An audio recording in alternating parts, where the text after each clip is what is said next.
हाय दोस्तों, मैं इस क्लास में आप लोगों का स्वागत करता हूं। आज मैं एक नए चैप्टर फिजिक्स यानी भौतिक विज्ञान के लेकर आया हूं, जिसका नाम है ऊष्मा तथा ताप। कौन सा चैप्टर है?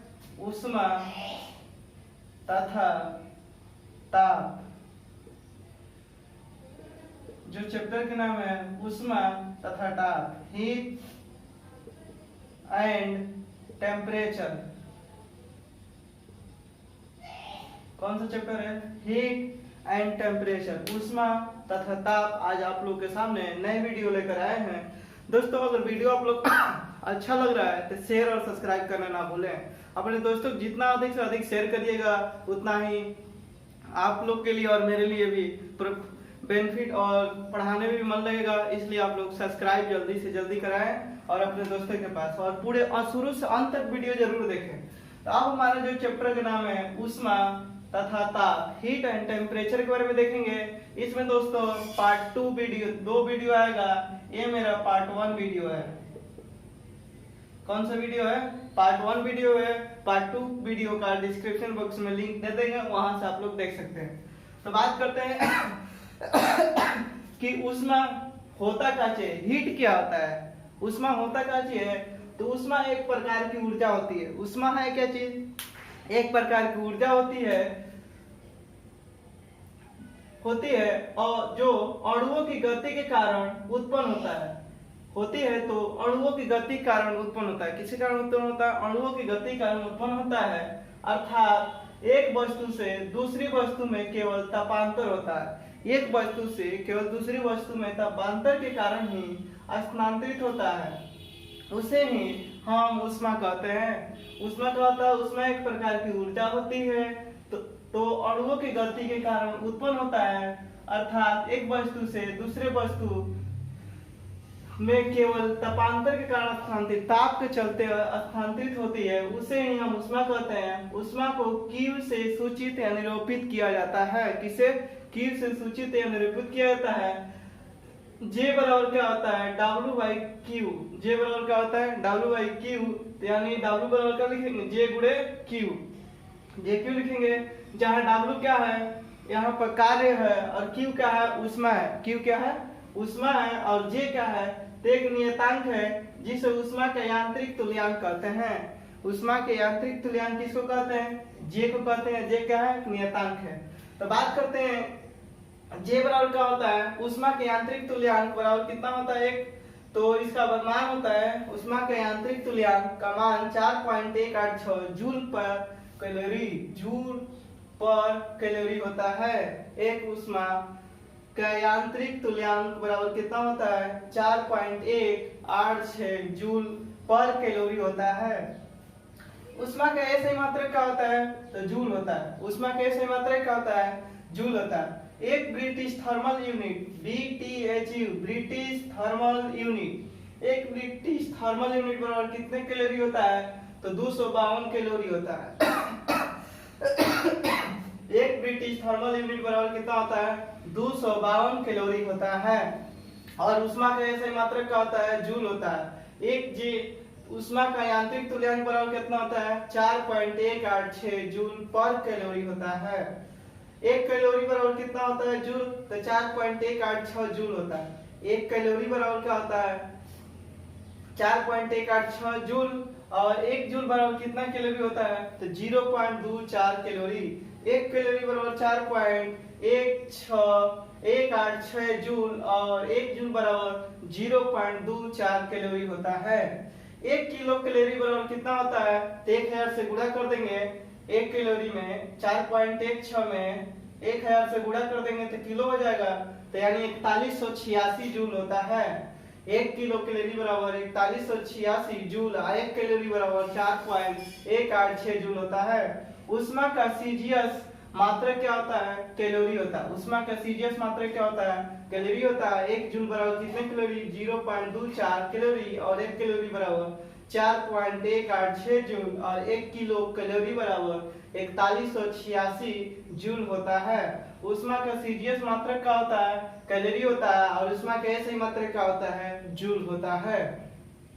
अब आते हैं ताप, टेम्परेचर क्या होता है? तो ताप वह राशि है ताप वह राशि है जो एक वस्तु से दूसरी वस्तु में ऊष्मीय ऊर्जा के प्रवाह की दिशा निश्चित करता है। ताप क्या होता है?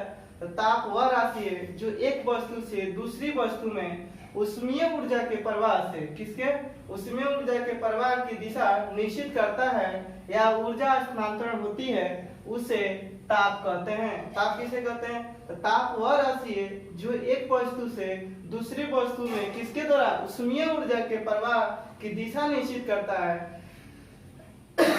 या ऊर्जा स्थानांतरित होती है, उसे ताप कहते हैं। ताप या तापमान का ऐसे मात्रक का होता है केल्विन होता है। ताप या तापमान का ऐसे मात्रक का होता है केल्विन होता है। और ताप कौन सी राशि है? तो अदिश राशि है। ताप कौन सी राशि है? अदिश राशि है। अब दोस्तों देखेंगे कुछ ऐसे होते हैं जिसको टेम्परेचर अलग अलग प्रक्रिया द्वारा अलग विधि से नापते हैं, उसके बारे में देखेंगे। ये मेरा स्केल है, कौन सा स्केल पर किसको मापा जाता है, उसके बाद निम्न बिंदु है और उच्चतम बिंदु है। जैसे अब हम बात करते हैं सेल्सियस। सेल्सियस का न्यूनतम बिंदु कितना होता है? 0 डिग्री सेल्सियस। सेल्सियस का न्यूनतम बिंदु कितना होता है? 0 डिग्री सेल्सियस। और सेल्सियस का अधिकतम बिंदु कितना होता है? उच्चतम बिंदु 100 डिग्री सेल्सियस। कितने डिग्री? 100 degree Celsius.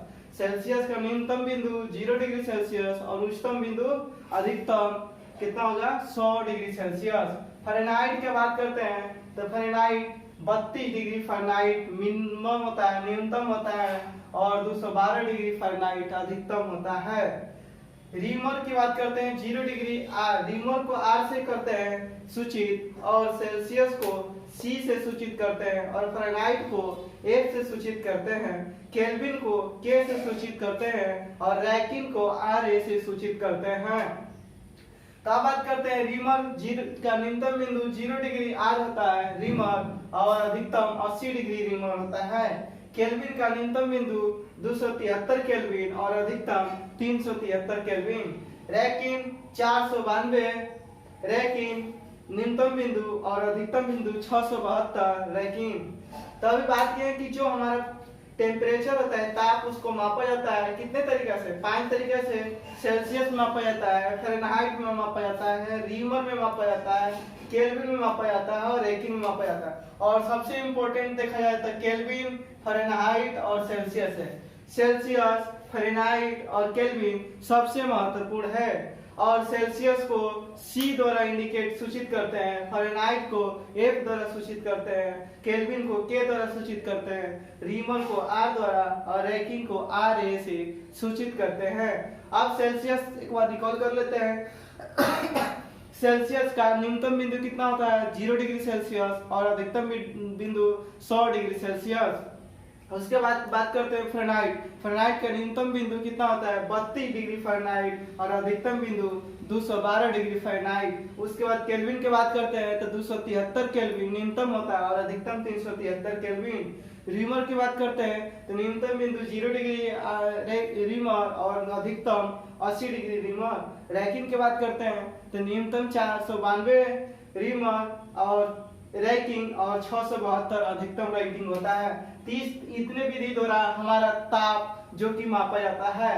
अब बात करते हैं इन सब में Celsius, Fahrenheit, reamer, kelvin, Rankine में क्या संबंध है, इनके आपस में देखते हैं संबंध। तो ये लिखे सेल्सियस, फ़ारेनहाइट, रीमर, केल्विन तथा रैंकिन पैमाने में संबंध। तो क्या होता है? हमेशा न्यूनतम वैल्यू ऊपर में, तो डिग्री सेल्सियस -0 बटा में 100 माइनस अधिकतम माइनस न्यूनतम।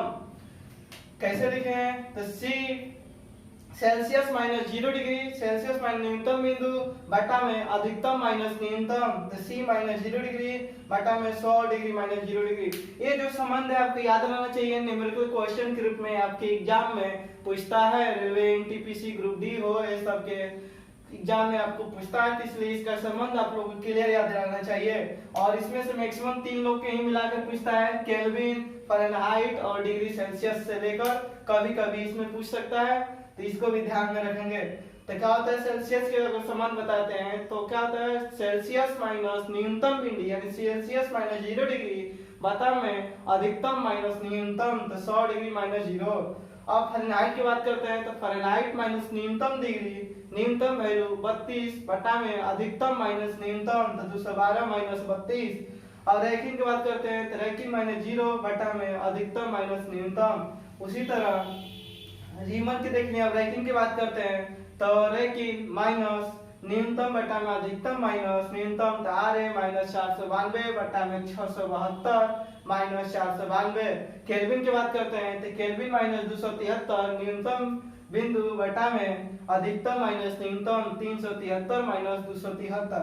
तो ये हमारा सेल्सियस, फ़ारेनहाइट, रीमन, केल्विन तथा रैखिक के पैमाने के बीच संबंध बताता है। तो इसको ध्यान में देखिएगा। अब इसी संबंध को क्या किया था, डायरेक्ट कहीं पर लिखा रहता है कि सेल्सियस बराबर C माइनस 0 डिग्री बटा में 100, फ़ारेनहाइट बराबर F माइनस 32 बटा में दोनों का अंतर 180 होगा। 32 में से 212 में से 32 घटाएंगे तो 180। और केल्विन के देखते हैं तो K माइनस 273 बटा में 373 माइनस 273 100। देखा हो गया, कोई इस तरह शॉर्ट में लिख देता है। और R माइनस रीवर माइनस 0 बटा में 180 माइनस 0 तो यानी 80, और रैंकिन बराबर R माइनस 492 बटा में 180, दोनों का डिफरेंस। अब वो क्या किया था, कहीं कहीं इसको भी काट के छोटा रूप में सिंपलेस्ट फॉर्म में कर देता है। तो 20 5 100, 20 9 80 और 20 5 100 कर दिए। फिर उसके बाद इसको केल्विन वाला काट दिए। फिर उसके बाद अलग से भी इसका इक्वेशन अब इसको कर दिए। तो 20 तीनों का जो पूछता है उसके बारे में, तो C माइनस 0 बटा में 5 इस तरह भी याद कर सकते हैं। F माइनस 32 बटा में 9 और K माइनस 273 बटा में 5। तो इस तरह करके आप सिंपल फार्मूला से आप चाहिएगा तो डिग्री सेल्सियस को फ़ारेनहाइट में, फ़ारेनहाइट को केल्विन में, केल्विन को सेल्सियस में और केल्विन को फ़ारेनहाइट में, इसके द्वारा भी याद रहेगा। तो आपको बन जाएगा 595 595, ये आपको दिमाग में रहना चाहिए। और न्यूनतम वैल्यू जिसका करना हो कर दीजिएगा। C माइनस सेल्सियस के निकालते हैं न्यूनतम 0 होता है, फ़ारेनहाइट के निकालते हैं तो 32 F माइनस 32 और केल्विन का न्यूनतम 273, K माइनस 273, वो तो याद हो जाएगा। 595 कर लीजिएगा। अब बात करते हैं कुछ परम शून्य ताप क्या होता है। परम शून्य क्या होता है, तो किसी वस्तु का ताप यदि माइनस 273.15 डिग्री सेल्सियस, यदि किसी वस्तु का ताप माइनस 273.15 डिग्री सेल्सियस या माइनस 273.16 डिग्री सेल्सियस या माइनस 273 डिग्री सेल्सियस से कम नहीं हो सकता है। अगर कम हो गया तो क्या हो गया, परम शून्य ताप। तो जिसे हम लोग क्या कहते हैं, परम शून्य ताप कहते हैं। तथा केल्विन में परम शून्य ताप 0 केल्विन को कहते हैं। केल्विन में पूछेगा परम शून्य ताप कितना होता है, 0 केल्विन। और सेल्सियस में पूछेगा परम शून्य तापमान कितना होता है, तो माइनस 273.15 डिग्री सेल्सियस या माइनस 273.16 डिग्री सेल्सियस या माइनस 273 डिग्री सेल्सियस होता है। तो 0 केल्विन बराबर कितना डिग्री सेल्सियस होता है, तो माइनस 273.15 डिग्री सेल्सियस। 0 केल्विन बराबर कितने डिग्री सेल्सियस बराबर होगा, तो minus 273.15 degree Celsius.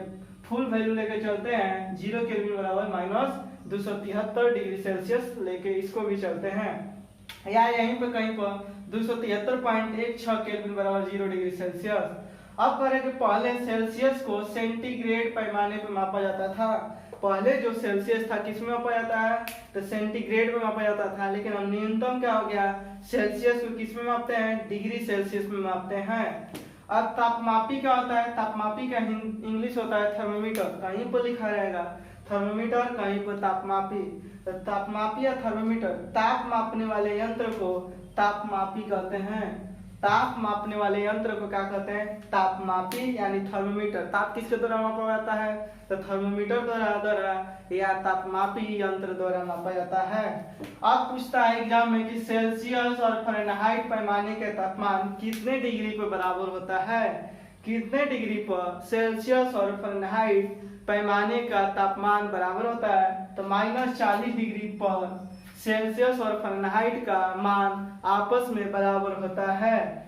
60 degree Celsius को क्वेश्चन बना के पूछेगा, 60 डिग्री सेल्सियस को केल्विन में बदलें। तो केल्विन में बदलने के लिए आपको अब यहाँ से अपना वैल्यू निकाल कर सकते हैं। सीधा आप याद कर सकते हैं C/5, C माइनस 0 तो 0 में से घटे कोई नहीं, C/5 और अभी 5 कैंसिल है, सी बराबर के माइनस 273, यानी सी न्यूनतम बिंदु बटा में अधिकतम माइनस न्यूनतम, केल्विन माइनस न्यूनतम बटा में अधिकतम माइनस न्यूनतम, यानी सी में से 100 और यहाँ पर 100 कट गया, तो सी बराबर क्या लिखेंगे के माइनस 273, और केल्विन में हमको बदलना है ना, तो के लिख देंगे तो ये वाला क्या हो जाएगा प्लस में, तो सी प्लस 273 का आ गया, केल्विन बराबर सी प्लस 273।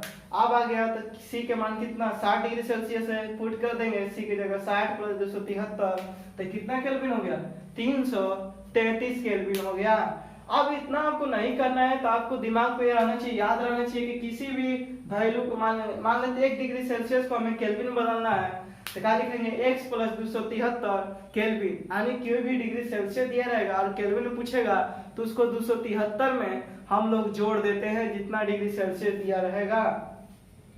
अब पूछ रहा है कितने तापमान पर डिग्री सेल्सियस और फ़ारेनहाइट का मान बराबर होता है, तो अब देखिए वहां बताए थे -40 डिग्री पर बराबर होता है, तो आंसर होगा फ़ारेनहाइट, केल्विन और सेल्सियस कुछ नहीं होगा, -40 डिग्री बराबर होता है। अब यहाँ से वैल्यू करके क्या किए निकाल दिए, तो x/5 x - 32/9 और इसका सॉल्यूशन। अब यहाँ पर क्या किए सेल्सियस और फ़ारेनहाइट को दोनों का मान आपस में बराबर पूछ रहा कितने डिग्री बराबर, तो C बराबर F मान लिए, सेल्सियस और फ़ारेनहाइट दोनों को बराबर कर दिए और उसका वैल्यू पुट कर दिए x, दोनों किसके बराबर है x के बराबर, तो काटेंगे C/100 और F - 132, F - 32 बटा 180, 20 × 100 20 × 80, तो 9x, अब C की जगह x रख देंगे और F की जगह भी x, तो x/5 x - 32 बटा में 9, अब क्रॉस मल्टीप्लाई कर दिए तो 9x कितना हो गया 9x और 5 में x से गुणा करेंगे 5x और 32 × 5 160। अब क्या किए कि 160 माइनस यहीं पे छोड़ दिए, 9x में से 5x घटा दिए तो 4x, 40 और 160, x बराबर कितना आ गया -40 डिग्री सेल्सियस। तो -40 डिग्री -40 डिग्री पर सेल्सियस और फ़ारेनहाइट का मान आपस में बराबर होता है। अब बात करते हैं तापमापी का निर्माण। तापमापी का आविष्कार या निर्माण किसने किया था, तो गैलीलियो ने। तापमापी कहीं पर लिखा रहेगा या थर्मामीटर लिखा रहेगा, तापमापी या थर्मामीटर का आविष्कार किसने किया था, गैलीलियो ने। तापमापी या थर्मामीटर किसका, थर्मामीटर पूछेगा, तापमापी या थर्मामीटर का आविष्कार किसने किया था, गैलीलियो ने। द्रव तापमापी क्या होता है, द्रव तापमापी तो पारा या अल्कोहल का प्रयोग करते हैं द्रव तापमापी मापने के लिए। द्रव तापमापी मापने के लिए किसका उपयोग करते हैं, पारा एवं अल्कोहल का उपयोग किसको मापने के लिए करते हैं, द्रव तापमापी को मापने के लिए। अल्कोहल का प्रयोग -40 डिग्री सेल्सियस से, अल्कोहल का प्रयोग -40 डिग्री सेल्सियस से नीचे के ताप मापने वाले ताप में किया जाता है। अल्कोहल का प्रयोग किस लिए किया जाता है, तो माइनस जो भी 40 डिग्री सेल्सियस से तापमापी होता है उसको मापने के लिए किस तापमान का यूज करते हैं, तो द्रव तापमापी का उपयोग करते हैं। अल्कोहल -115 डिग्री पर जमता है। अल्कोहल कितने डिग्री पर जमता है, तो -115 डिग्री सेल्सियस पर जमता है। और पारा कितने डिग्री पर जमता है, तो -39 डिग्री सेल्सियस पर। तो अल्कोहल -115 डिग्री सेल्सियस पर जमता है, जबकि पारा -39 डिग्री सेल्सियस पर जमता है और 357 डिग्री पर उबलने लगता है। अल्कोहल -115 डिग्री पर जमता है, पारा -39 डिग्री सेल्सियस पर जमता है, जबकि पारा 357 डिग्री पर सेल्सियस पर उबलने लगता है। पारे का तापमान लगभग -40 डिग्री सेल्सियस से 350 डिग्री सेल्सियस तक के ताप को मापते हैं। पारा थर्मामीटर का आविष्कार किसने किया था, फ़ारेनहाइट ने किया था। फ़ारेनहाइट कहाँ का वैज्ञानिक था, तो जर्मन वैज्ञानिक था। तो पारा थर्मामीटर का आविष्कार किसने किया था, फ़ारेनहाइट ने किया था। डॉक्टरी तापमापी का निर्माण फ़ारेनहाइट ने किया था। डॉक्टरी तापमापी का निर्माण किसने किया था, फ़ारेनहाइट ने किया था। इससे डॉक्टरी तापमान को फीवर या ज्वर मापते हैं। डॉक्टरी तापमान से क्या मापते हैं, बुखार या ज्वर मापते हैं, फीवर। इसे ज्वर मापी या डॉक्टर तापमापी कहते हैं। किसको, डॉक्टरी तापमान को ज्वर मापी या डॉक्टर तापमापी कहते हैं। इसमें 47 डिग्री सेल्सियस मनुष्य का सामान्य ताप कितना डिग्री सेल्सियस होता है, 47 डिग्री। पुरुष का सामान्य ताप पूछेगा तो 37 डिग्री, 37 डिग्री। पुरुष का सामान्य ताप कितना डिग्री सेल्सियस होता है? 37 डिग्री सेल्सियस होता है। और महिलाएं का सामान्य ताप कितना डिग्री होता है? 36.9 डिग्री सेल्सियस होता है। अगर पूरा पूछेगा कि मनुष्य का समान तापमान कितना होता है, सामान्य तापमान, तो 37 डिग्री सेल्सियस या 36.9 डिग्री सेल्सियस आंसर करेंगे। फ़ारेनहाइट में पूछेगा तो 98.4 डिग्री फ़ारेनहाइट होता है। मनुष्य का सामान्य तापमान कितना होता है? 98.4 डिग्री फ़ारेनहाइट पर होता है। और यहाँ पर जब होता है 37 डिग्री सेल्सियस से या 98.4 डिग्री फ़ारेनहाइट, तो डॉक्टरी तापमान जो होता है लाल निशान बना होता है, उस पर लाल निशान का संकेत आ जाता है जो मानव का सामान्य तापक्रम व्यक्त करता है। लाल निशान क्या करता है? मानव का सामान्य तापक्रम व्यक्त करता है। तो वही 37 डिग्री सेल्सियस पूछेगा तो पुरुष का सामान्य तापमान होता है। महिला का पूछेगा तो 36.9 डिग्री सेल्सियस, जबकि पुरुष का अगर डायरेक्ट पूछ देगा मनुष्य के सामान्य तापमान, तो आपको 37 डिग्री सेल्सियस दिया रहेगा तो आंसर करेंगे। अगर 36.9 डिग्री सेल्सियस दिया रहेगा तो पहले 36.9 डिग्री सेल्सियस करेंगे। और फ़ारेनहाइट में पूछेगा तो 98.4 डिग्री फ़ारेनहाइट मनुष्य का सामान्य तापमान होता है, वो चाहे पुरुष हो या महिला। गैस तापमापी का प्राय हाइड्रोजन या नाइट्रोजन गैस का प्रयोग किया जाता है। गैस तापमापी में किसका प्रयोग किया जाता है? हाइड्रोजन और नाइट्रोजन के गैस का प्रयोग किया जाता है। हाइड्रोजन का जो तापमान मापा जाता है -200 डिग्री सेल्सियस से 500 डिग्री सेल्सियस तक नापा जाता है, जबकि नाइट्रोजन का तापमान -200 डिग्री सेल्सियस से 1500 डिग्री सेल्सियस तक माप सकते हैं। प्लेटिनम प्रतिरोध तापमापी द्वारा -200 डिग्री सेल्सियस से 1200 डिग्री सेल्सियस तक के ताप को मापा जाता है। सेल्सियस पैमाना क्या होता है? तो सेल्सियस पैमाना का आविष्कार स्वीडन के वैज्ञानिक सेल्सियस ने किया था। सेल्सियस पैमाने का आविष्कार किसने किया था? तो स्वीडन के वैज्ञानिक सेल्सियस ने किया था। फ़ारेनहाइट पैमाने का आविष्कार किसने किया था? तो फ़ारेनहाइट पैमाने का आविष्कार जर्मनी के वैज्ञानिक फ़ारेनहाइट ने किया था। तो फ़ारेनहाइट कहाँ के वैज्ञानिक था? जर्मनी का। जबकि सेल्सियस कहाँ का वैज्ञानिक था? तो स्वीडन का। उसमें प्रसार क्या होता है? Thermal expansion. उसमें कोई भी वस्तु गर्म होने पर अपने आकार को बढ़ा लेती है। जब कोई भी वस्तु गर्म होने पर अपने आकार को बढ़ा लेती है और आकार में परिवर्तन को प्रसार गुणांक द्वारा दर्शाया जाता है। आकार बढ़ा लेती है तो उसे उसमें प्रसार कहते हैं, और आकार में परिवर्तन को जो होता है उसे प्रसार गुणांक द्वारा दर्शाया जाता है। प्रसार गुणांक की संख्या 3 होती है। रेखीय प्रसार गुणांक जिसे अल्फा द्वारा सूचित करते हैं, और क्षैतिज प्रसार गुणांक जिसे बीटा से निरूपित करते हैं, और आयतन प्रसार गुणांक को गामा से निरूपित करते हैं। रेखीय प्रसार गुणांक को अल्फा द्वारा सूचित करते हैं, क्षैतिज प्रसार गुणांक को बीटा से, और आयतन प्रसार गुणांक को गामा से। तो अल्फा बीटा गामा का एसआई मात्रक पूछेगा। अल्फा गामा बीटा का एसआई मात्रक पर केल्विन होता है। K-1 या 1/K उसको बोलते हैं पर केल्विन। अब अल्फा मतलब रेखीय प्रसार का गुणांक भी पूछ सकता है। अल्फा का एसआई मात्रक या रेखीय प्रसार का एसआई मात्रक पर केल्विन होता है। क्षैतिज प्रसार गुणांक का एसआई मात्रक या बीटा का एसआई मात्रक होता है पर केल्विन। आयतन प्रसार गुणांक गामा का एसआई मात्रक पर केल्विन। अल्फा बीटा गामा का अनुपात कितना होता है? 1:2:3।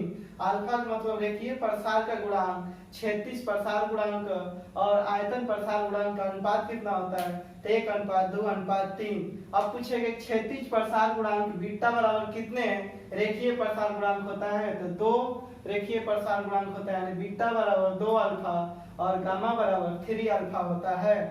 गर्मी के दिनों में पटरियों फैलकर टेढ़ी हो जाती है। गर्मी के दिन में जो रेल पटरी होती है वो फैलकर टेढ़ी हो जाती है, लेकिन इससे बचने के लिए पटरियों के बीच खाली स्थान छोड़ा जाता है। लेकिन इससे बचने के लिए पटरियों के बीच खाली स्थान छोड़ा जाता है, क्योंकि इसका रेखीय ऊष्मीय प्रसार होता है जिसके चलते टेढ़ी हो जाती है। इलेक्ट्रिक आयरन में ऑटोकोट जो आधारित होता है किस पर? तो प्रसार गुणांक पर आधारित होता है। इलेक्ट्रिक जो आयरन होता है अपने आप ऑटोकोट हो जाता है, वो किस पर आधारित होता है? तो प्रसार गुणांक पर आधारित होता है। अब बात करते हैं पूर्ण विकिरण तापमापी क्या होता है। पूर्ण विकिरण तापमापी, तो यह तापमापी स्टीफन के नियम पर आधारित है। पूर्ण विकिरण तापमापी किसके नियम पर आधारित है? तो स्टीफंस के नियम पर आधारित है और इसके अक्सर उच्च ताप पर किसी वस्तु से उत्सर्जित विकिरण ऊर्जा E की मात्रा और विकिरण ऊर्जा की मात्रा उसके परम ताप चतुर्थ घात, परम ताप मतलब T के पावर 4, T परम ताप T के चतुर्घात मतलब T4 के अनुक्रमानुपाती होता है, मतलब डायरेक्टली प्रोपोर्शनल होती है। तो E स्टीफंस हो गया, E डायरेक्टली प्रोपोर्शनल T के पावर 4, E क्या है यहाँ पर? उत्सर्जित विकिरण ऊर्जा होता है और T पावर 4, या E बराबर स्टीफंस T पावर 4। ये जो साइन है इसको स्टीफंस कांस्टेंट, स्टीफंस नियतांक भी बोलते हैं। इसमें सूर्य के तापमान मापा जाता है। सूर्य के तापमान किसके द्वारा मापा जाता है? तो पूर्ण विकिरण द्वारा मापा जाता है। सूर्य के तापमान किसके द्वारा मापा जाता है? तो पूर्ण विकिरण द्वारा मापा जाता है। आपसे एग्जाम में पूछता है कि सूर्य का तापमान किसके द्वारा मापा जाता है? तो पूर्ण विकिरण द्वारा मापा जाता है, विकिरण तापमापी द्वारा। और इसमें पूर्ण विकिरण जो तापमापी होता है इसमें 800 डिग्री सेल्सियस से ऊपर के ताप मापते हैं। तापमान बढ़ने पर आयतन क्या होता है? तो बढ़ता है। तापमान बढ़ने पर आयतन क्या होता है? बढ़ता है। इसीलिए घनत्व घटता है। यदि तापमान बढ़ेगा तो आयतन बढ़ता है, तो घनत्व क्या होगा? घटता है। तापमान बढ़ने पर आयतन बढ़ता है, इसलिए घनत्व घटता है। सेल्सियस एवं केल्विन स्केल में तापमान का अंतर बराबर होता है। सेल्सियस एवं केल्विन स्केल में तापमान का अंतर बराबर होता है। सभी द्रव को गर्म करने पर आयतन में बढ़ते हैं। सभी द्रव गर्म करने पर आयतन बढ़ते हैं, लेकिन जल को छोड़कर जल आयतन में बढ़ता नहीं है। सभी द्रव को गर्म करने पर आयतन में बढ़ता है, लेकिन जल 0 डिग्री सेल्सियस से 4 डिग्री सेल्सियस तक गर्म करने पर आयतन में घटता है। सभी द्रव को रखा है कि गर्म करने पर आयतन में बढ़ते हैं, लेकिन जल है जो शुरू में 0 डिग्री से 4 डिग्री सेल्सियस तक आयतन घटता है। उसके बाद 4 डिग्री सेल्सियस के बाद जैसे ही तापमान बढ़ता है तो गर्म करने पर आयतन बढ़ना शुरू कर देता है। यानी 0 से 4 डिग्री सेल्सियस तक जल का आयतन क्या होता है? घटता है, और 4 डिग्री सेल्सियस के बाद क्या होता है? आयतन बढ़ने शुरू कर देता है। तो अर्थात कह सकते हैं कि 4 डिग्री सेल्सियस पर जल का घनत्व अधिकतम होता है। तो कितने डिग्री सेल्सियस पर जल का घनत्व अधिकतम होता है? तो 4 डिग्री सेल्सियस पर जल का घनत्व अधिकतम होता है। दिमाग में डाल दीजिएगा कि जल का अधिकतम घनत्व कितने डिग्री सेल्सियस पर होता है? 4 डिग्री सेल्सियस पर। अगर जल को 2 डिग्री सेल्सियस से 6 डिग्री सेल्सियस तक गर्म किया जाता है, अगर जल को 2 डिग्री सेल्सियस से 6 डिग्री सेल्सियस तक गर्म किया जाता है तो पहले आयतन घटता है, फिर न्यूनतम होता है और फिर बढ़ना शुरू कर देता है। यानी 2 डिग्री से 6 डिग्री सेल्सियस जाते हैं, जल को गर्म करते हैं तो पहले आयतन घटेगा, फिर कम होगा, न्यूनतम होगा, फिर बढ़ना शुरू हो जाता है। अगर जल को 2 डिग्री सेल्सियस से 6 डिग्री सेल्सियस तक गर्म किया जाता है तो पहले घनत्व बढ़ता है, उसका घनत्व बढ़ेगा, फिर अधिकतम होगा 4 डिग्री सेल्सियस पर, और उसके बाद 4 डिग्री सेल्सियस के बाद घटना शुरू हो जाता है। बर्फ के पिघलने के बाद आयतन पर क्या प्रभाव पड़ता है? बर्फ के पिघलने के बाद आयतन पर क्या प्रभाव पड़ता है? तो आयतन घटता है। बर्फ पिघलेगा तो उसका आयतन घटता है। अत्यधिक ठंडे प्रदेश में पानी बर्फ बन जाता है। अत्यधिक ठंडे प्रदेश में पानी बर्फ बन जाता है। ऊपरी सतह पर झीलें में पानी बर्फ बन जाती है, जबकि निचली सतह पर तापमान 4 डिग्री सेल्सियस तक पानी रहता है, उसके बाद बर्फ रहता है। यानी कहने का मतलब है कि किसी भी तालाब या झील में जब ऊपर से बर्फ जैसा रहता है तो 4 डिग्री सेल्सियस छोड़कर ऊपर में बर्फ बनता है, और 4 डिग्री सेल्सियस के नीचे जल ही निकाल रहता है, पानी की तरह रहता है। अत्यधिक ठंडे जगहों पर पानी बर्फ बन जाता है, जबकि वहां पानी के पाइप फट जाते हैं। ठंडी अधिक बढ़ने के चलते पानी के पाइप फट जाते हैं, क्योंकि पानी बर्फ बन जाता है और उसका आयतन बढ़ जाता है। जब अधिक ठंड बढ़ेगा तो पानी जम जाएगा, जमकर बर्फ बनेगा तो उसका आयतन बढ़ेगा, तो क्या होगा? इसीलिए पाइप फट जाते हैं। खाद्य पदार्थों को रेफ्रिजरेटर में संरक्षित रखा जाता है। तो खाद्य पदार्थों को कितने डिग्री सेल्सियस पर रेफ्रिजरेटर में संरक्षित रखा जाता है? तो 4 डिग्री सेल्सियस पर। खाद्य पदार्थों को रेफ्रिजरेटर में कितने डिग्री सेल्सियस पर 4 डिग्री सेल्सियस पर संरक्षित रखा जाता है। अगर दोस्तों आप लोग को वीडियो अच्छा लग रहा है तो अपने दोस्तों के पास शेयर सब्सक्राइब करना न भूलें और खुद के करें और मेरे से जुड़े जल्दी और नोटिफिकेशन बटन दबाकर, ताकि आपके पास सबसे पहले मेरा वीडियो नोटिफिकेशन पहुंचे। तो इसलिए आप लोगों का धन्यवाद। अगर वीडियो अच्छा लग रहा है तो अपने दोस्तों के पास शेयर करें। तब तक के लिए बाय।